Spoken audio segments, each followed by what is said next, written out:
Bonjour à tous, c'est Gromy pour les MDL numéro 65. Alors aujourd'hui, après avoir parlé des différents volumes des membres et des différentes parties du corps, on va parler des muscles. Mais plutôt que de détailler les muscles un par un, on y reviendra dans d'autres vidéos, je vais plutôt vous parler du principe fondateur des muscles. En fait, comment fonctionnent les muscles. Et c'est des principes qui sont très importants à connaître avant de commencer à essayer de trouver leur forme. Donc en fait, ce qu'il faut voir, c'est la mécanique du corps. Donc en gros, dans un corps, on a les os.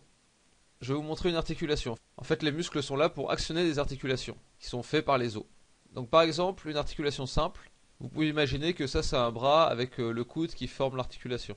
Donc en fait, sans rien, si vous faites juste avec deux morceaux de bois et une charnière comme ça, s'il n'y a rien pour actionner le mécanisme, il n'y a rien qui va se passer en fait. A priori, ça va plutôt se retrouver comme ça.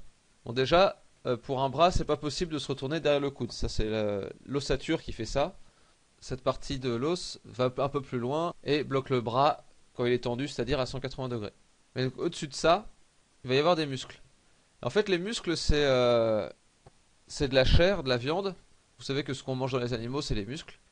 Et donc là, en l'occurrence, si on considère que c'est un bras, il va y avoir un biceps qui va être attaché en haut du bras, ici là, relié par des tendons, qui va être attaché ensuite à la base de l'avant-bras. Donc ici, ça va être attaché. Donc les fibres vont toujours dans le sens le plus long du muscle. Et donc quand ce muscle-là va se contracter, c'est-à-dire que au lieu de garder une forme allongée, il va se tendre. Donc il va se raccourcir et se gonfler. Vous voyez là, il se raccourcit et il se gonfle.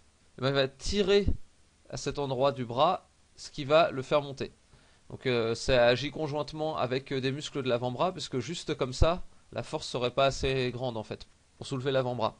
Parce qu'en fait, dans un mécanisme, si on voulait que ça soit vraiment efficace, il faudrait que ça soit attaché ici et ici. Enfin voilà, si vous voulez faire lever un pont-levis, vous allez l'attacher aux deux extrémités pour avoir le plus de force. Mais vu que dans le bras on peut pas faire ça, il y a un muscle qui est attaché du haut ici jusqu'au bas là, et un muscle qui est attaché du poil plus loin ici au point là.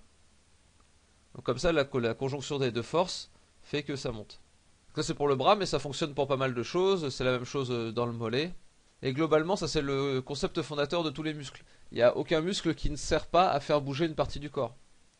Les abdominaux, ça va être pour faire plier le corps en avant. Les pectoraux, ça va être pour faire bouger les bras d'avant en arrière. Les épaules, c'est pour lever et baisser le bras. Enfin voilà, tous les muscles ont une fonction. S'il n'y a pas de fonction, il n'y a pas de muscle. Et pour faire grossir le muscle, vous savez très bien qu'il faut l'entraîner, et pour l'entraîner, il faut le faire fonctionner.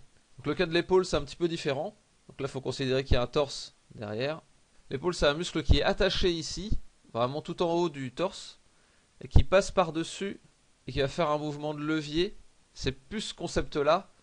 Là, c'est comme si on avait une corde qui tirait d'ici, hop, et qui le soulevait à partir de là.